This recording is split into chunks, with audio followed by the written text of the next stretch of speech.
How's it going, boys? It's your boy Wetship. Come back to you with the correct opinion. Today we're going over the UFC 323 card. I'm going to be giving you all my fight predictions. They're all going to be right. Everybody knows I'm famous for all my right picks, so let's just get right into it. Naimov versus Santos. Just starting off the card great. This is honestly a pretty good fight. I frick with it, but I'm going to be honest. I think these guys are both pretty even. Muhammad does have a loss in the UFC. Santos does not. Santos 3-win streak in the UFC. Naimov, he's got I think his most recent fight was a decision loss. Maybe it was the one before that.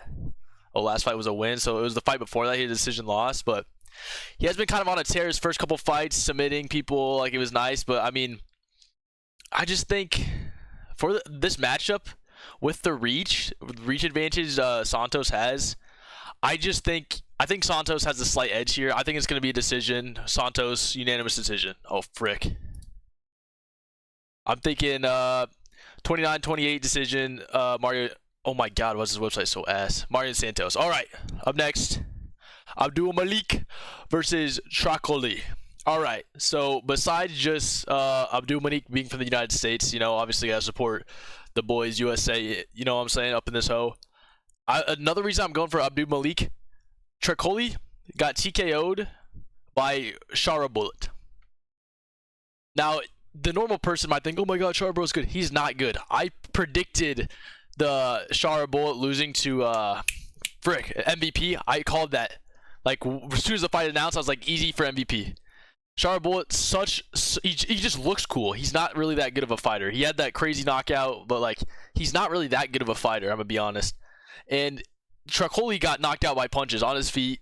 I mean, I watched it back. He fell onto the ground. It was kind of like the Khalil versus Pereira situation. But, I just don't think Trakoli's got what I'm pretty sure he's coming off. Yeah, he's coming off of 2 losses right now. He's on a 2-loss streak right now. I can't speak.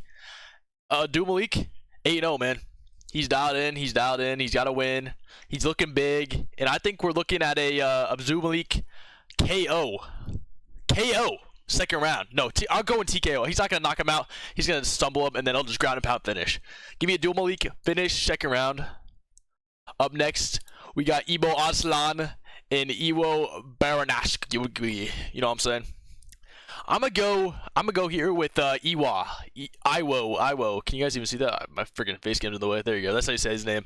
I'm going Iwo here, the Polish boy. I guess he only has 1 official fight in the UFC, but he has 8 fights, I think, all first round finishes. He had a crazy knockout in the Contender Series.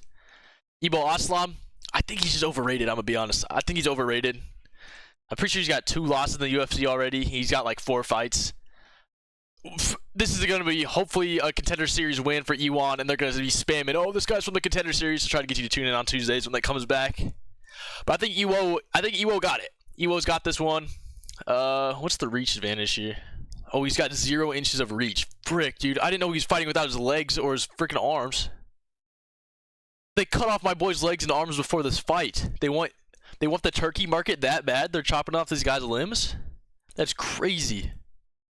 Hey, by the way, if you guys didn't know, the fight is tomorrow, and this is a billion-dollar company. It does not have his reach or leg reach stats. That's great. All right, here we go. Here's getting to the good ones.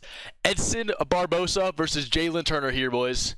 Both coming off a loss. One's from the U.S., one's from Brazil. My mind says Edson Barbosa. Nobody's stopping those leg kicks. Edson Barbosa is the guy that made leg kicks a thing. Joe Rogan's going to be glazing him. But my heart says Jalen Turner.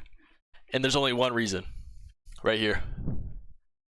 Me and my boy bought one of those UFC card signature, guaranteed signature packs a while back. I was praying I could get me a Alexander Volkanovski card because he's the best fighter of all time. But, I got Jalen the Tarantula. That's what he signed it, Turner, as the card. And last time Jalen Turner fought, he lost. That was when I had the card. So I'm hoping he breaks the streak here and he can get through it with a win.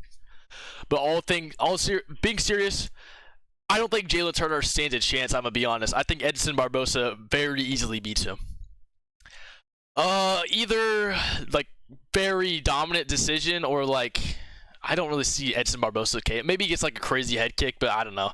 I see it's just, a dominant performance by Edson Barbosa, get to the decision win against Jalen Turner. And I think Jalen Turner's, he's going to be out of the UFC here. I hate to say it, the stock on my card is going to go down, but You know, I don't see him really being in the UFC much longer if he takes his loss to Edson. Up next, we got Marvin Vettori, Bruno Ferreira. Uh, Everything in me wants to say Marvin Vettori. I'm gonna be honest here. Yes, he's coming off a loss. Yes, this is the up and coming Brazil guy that they're trying to market, middleweight Brazilians. You know, like they're just trying to promote this guy, get the market going crazy. But you know what? Give me Marvin Vettori, first round KO. Give it to me. Give it to me here. I don't think you guys realize who Marvin Vettori is. Is he ranked? I think he might actually be ranked. No, he's not. No way he's ranked. But yeah, you guys don't. Those who know, bro. Those who know. People forget, man. Marvin Vettori is a freaking warrior. Give me first round KO against Bruno Ferreira. Even though, I mean, Ferreira, he's a pretty good fighter, but he ain't Marvin Vettori level. Yeah, let's just skip those. Those are honestly pretty boring fights. All right, Terrence McKinney, Chris Duncan. What a fight! What a fight! You got the storyline with Terrence McKinney. I don't know if you guys know this, but this guy like died like 4 times and came back to life from like there's this video online of him where he's like tweaking out on drugs. But he's in the UFC now. He's dialed in. We got Chris Duncan. You know, Chris Duncan. He's on his way out, honestly, isn't he? How old is he? I'm pretty sure he's like freaking 80, ain't he? He looks pretty old. We got the old guard coming in trying to defend against Terrence McKinney. Terrence McKinney, doesn't he have like, I feel like he knocked out some guy recently. Yeah, this is the guy with all first round. Oh, yeah. This guy's crazy. This guy's crazy. Give me Terrence McKinney. That's what I thought. I just had to get a little refresher. Give me Terrence McKinney. I don't think he has what it takes to finish Chris Duncan, though. Like, the people he's submitting and finishing, look, he kind of cans, I'm going to be honest. It's freaking Terrence McKinney, you know. I don't think he can do that to Chris Duncan, unless Chris Duncan is, like, a lot older. I know he's old, but I don't know how old he is. If he's, like, really old, then maybe we'll get in there, but give me Terrence McKinney. I don't think he puts him out, though. He might submit him. Though. His limbs are way longer, I think, right? Only like 2.5 inches, but and his arms look so much longer than his, but maybe it's just the picture. Yeah, give me Terrence McKinney. Maybe submission if he finishes it. All right, up next, Manuel Torres versus Grant Dawson here. A little tickle in the throat there. I just don't think Manuel Torres has what it takes, you know. I'm going to be honest. Just look at the player builds here. Manuel Torres, he does not got what it's saying. Grant Dawson, USA, am I right? This is just going to be a boring off fight. I'm going to be honest. I know this is about to be a boring off fight. We're going to be like, oh, frick. Oh, frick. No, I'm lying. It's not going to be boring. They're going to throw down. Where's this guy from? Mexico? Yeah, they're going to throw down. It's going to be a bloodbath. Everything I said about being boring, take that back. Bloodbath. I got Grant Dawson winning by decision. It's not even going to be a KO. Okay, I thought this was the prelims for a second. I was like, no way. All right. Jan Blachowicz, former lightweight champ versus Bogdan Guskov. I got Jan here, and like it's not even close. Like I've seen a lot of talk about Bogdan. Oh, Jan Blachowicz, he's so old, he's gonna lose. I got Jan Blachowicz by TKO. TKO. It's gonna be a domination. Mark my words here. Domination by Jan Blachowicz. Bogdan just does not got what it takes, you know. Yes, he's coming off a loss, but Jan is freaking Jan. You know what I'm saying? Like, this is Jan Blachowicz we're talking about. Bogdan, no guy from Uzbekistan is beating Jan Blachowicz. You know what I'm saying? Like, give me Jan. Put the whole house on that. You can bet that one. All right. Mr. Aura himself versus Henry the Midget Cejudo. I got my boy Talbot here. Arrest me. I got my boy Talbot here, I'm going to be honest. Everyone's saying, oh, what about his performance against, what's that one guy? That bald Brazilian guy. I can't think of his name. Poor about names if you don't know. Yeah, I can't think of his name. Oh, it's like right there, but I don't really care enough to think about it. If you watch that fight, and then you watch his next fight right after it, his grappling went up. His grappling was maybe like a 1.5 out of 10 against the bald Brazilian. It shot up to like a 7. Against that next guy. Like, he was grappling like crazy, I'm gonna be honest. Everyone's like, oh, it's kind of a piss poor performance. He won by decision. Yeah, because he was showing off his grappling. Getting grapply in there. And that was against a good prospect. Who was that? Lima, I think? I think it was Lima who he fought. That's like a good up-and-coming prospect. Everyone thought it was gonna beat him because he's kind of grapply. But no. Talbot showed who was boss. Won it in. Yes, Cejudo's definitely like 3 levels ahead of Lima. But if Talbot went up that much in grappling in that little bit of time, imagine how much he's going preparing against Olympic wrestler Henry Cejudo. So his grappling is probably like even higher. You know what I'm saying? And if Talbot can even get it on the feet for just a little bit, you know what I'm saying? He's just gonna put him out. Cejudo's like what, 53? This is like his 5th time coming out of retirement. His chin is not there. Maybe he had a chin back in the day. He was granted chin Cejudo, but like that's when he was fighting cans. There's like 4 people in the bantamweight division back when Henry Cejudo was good. Talbot actually knows how to punch, can punch hard, and I think he actually knows how to grapple now. People are just putting him out. He knows how to grapple. Talbot, give me Talbot. Brandon Moreno, is he number 2? Damn, Brandon Moreno's 2. Frick. Not me to click on you. Brandon Moreno versus Tatsu here. We got a lot of old guard coming in for the new guard here with Cejudo, Bogdan, Brandon Moreno. Give me Tatsutaru. I'm gonna be honest here. I'm not liking the crafty vet pick here. I know bedtime's gonna be bad, but I do not like the crafty vet pick here on this card.